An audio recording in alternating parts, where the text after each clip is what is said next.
And good morning mga sir. So today, gagawin natin yung 8,000 kilometers maintenance sa Rider 150 Fi. Ayan mga sir, nasa 8,163 kilometers na yung motor ko. Ang papalitan natin yung spark plug, oil filter, tsaka engine oil. Ayan, umpisa na natin. So ang gagamitin kong oil is Shell Advance AX7 kulay blue. SGP oil filter, ito SGP spark plug, pero Denso ang gumawa.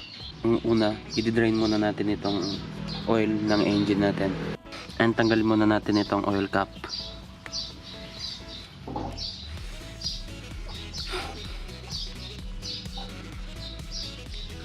Tapos pwede na natin tanggalin yung drain bolt gamit yung 14mm socket wrench. Siyempre meron kalagayan ng lumang oil.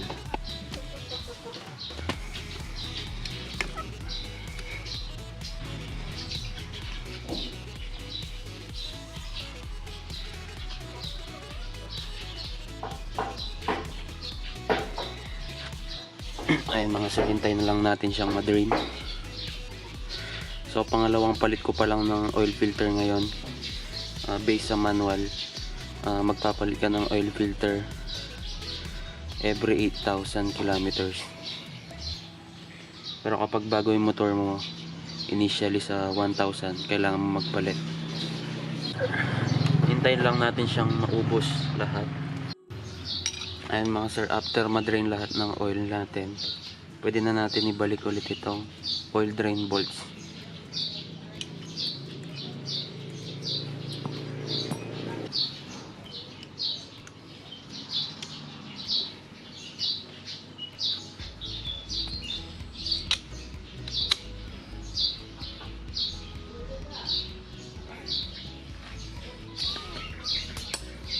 So next nito, pwede na natin tanggalin yung oil filter natin sa kabila. Ayan mga sir, tanggalin muna natin itong oil filter cover. Meron siyang dalawang 8mm bolts.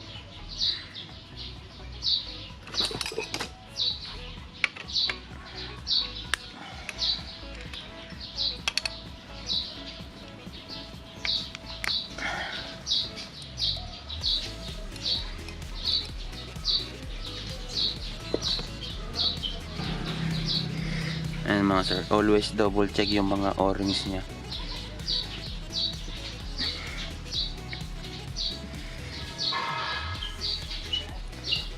Ayan, meron siyang o-rings na malaki dito. Balik mo lang siya sa dati kapag naalis, or pwede rin siyang maiwan dito sa surface.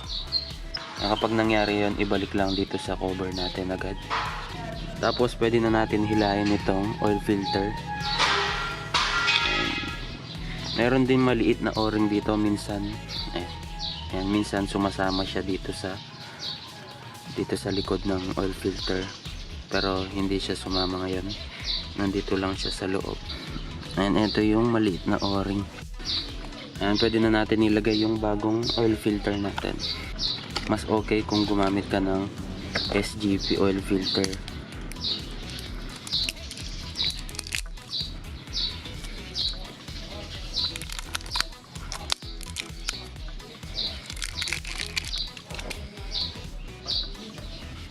And yung may butas, laging siyang nauuna kapag pinapasok. Tapos ibalik lang natin yung oil filter cover. Check mo rin yung spring, baka mahulog.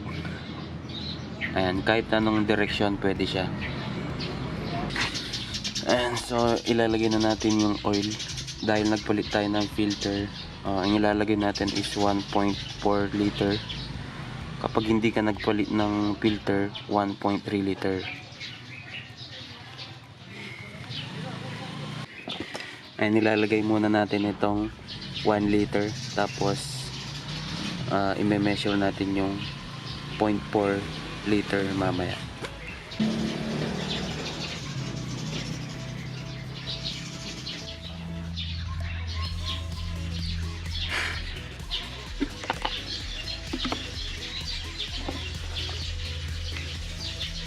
magsusukat tayo ng 400 mm gamit itong measuring mug natin.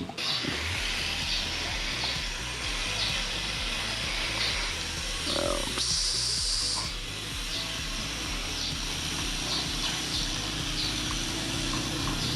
Oops. Tabing.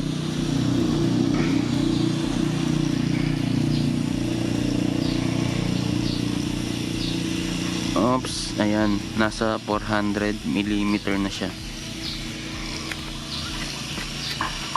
Ayan, magkakulay sila ng sito, no? So,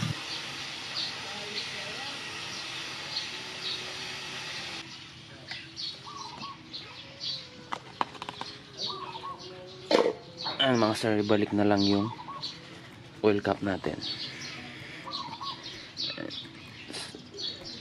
Ayan ang pagpapalit naman ng oil, every 4,000 kilometers based sa manual natin.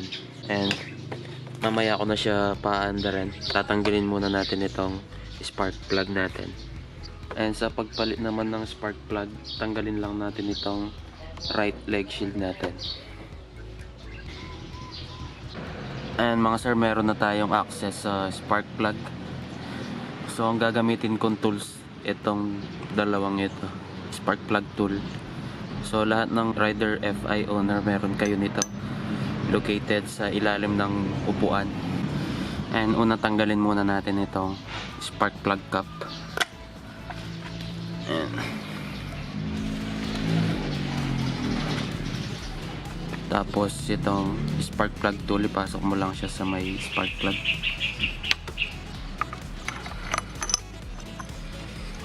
At itong screwdriver.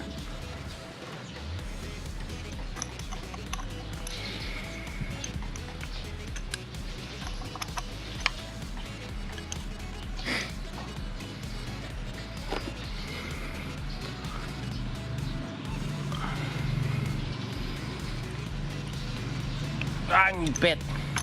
Mukhang hindi kaya ng maliit na screwdriver na to mga sir. Tingnan nyo. Ang tibay ah. Nayupi na. Ayan mga sir.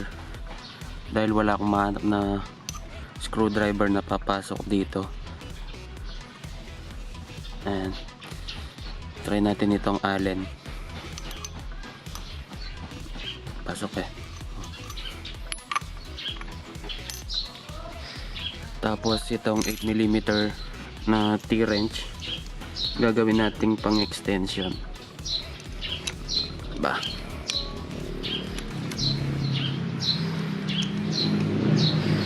Dahil wala akong spark plug tool mga sir.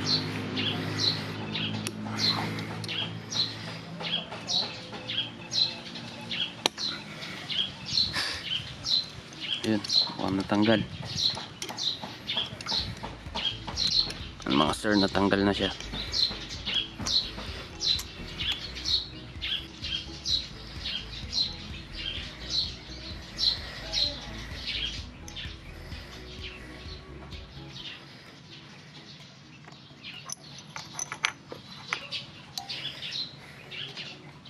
Hindi ko siya makuha. And gamitin lang natin itong spark plug cap para makuha natin yung lumang spark plug. Ito na siya mga sir. Ayan, sa pagpapalit ng spark plug, sa manual, every 8,000 kilometers kailangan magpalit ng spark plug natin. Ito yung bagong spark plug na ipapalit ko.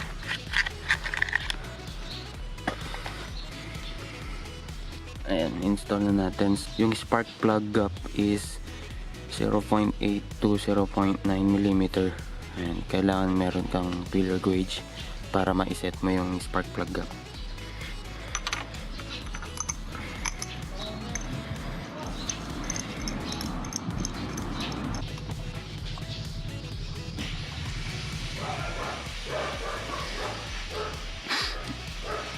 Ayan mga sir, pwede na natin ibalik itong spark plug cap.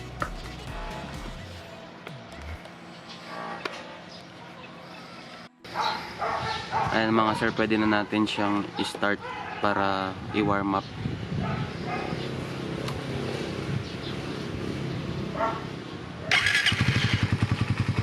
And painitin lang natin siya ng 1 to 3 minutes.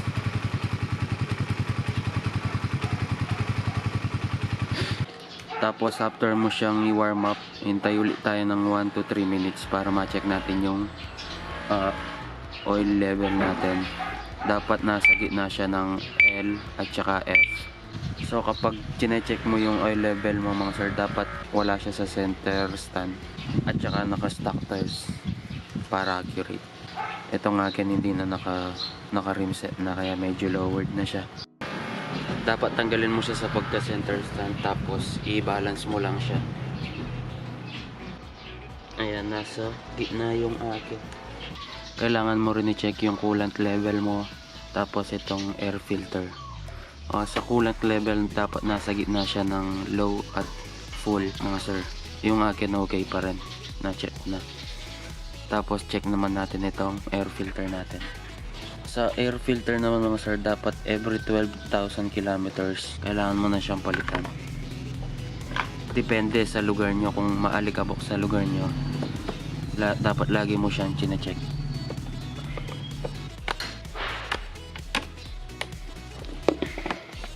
Ito mga sir, medyo marumi na siya mga sir. Pero kung black na lahat yan, tapos makapal na yung alikabok, kailangan na siyang palitan. Ayan, pwede na siyang palitan, pero pwede pa rin siyang ilagay mga sir. Ayan, medyo hindi pa siya gaano karumi, kaya hindi ko pa siya papalitan ngayon kasi wala pa akong mabili. Nag-order na ako sa Suzuki nito. Ang bagal-bagal ng Suzuki mag-produce ng spare parts ng Rider FI natin. Hanggang ngayon wala pa rin.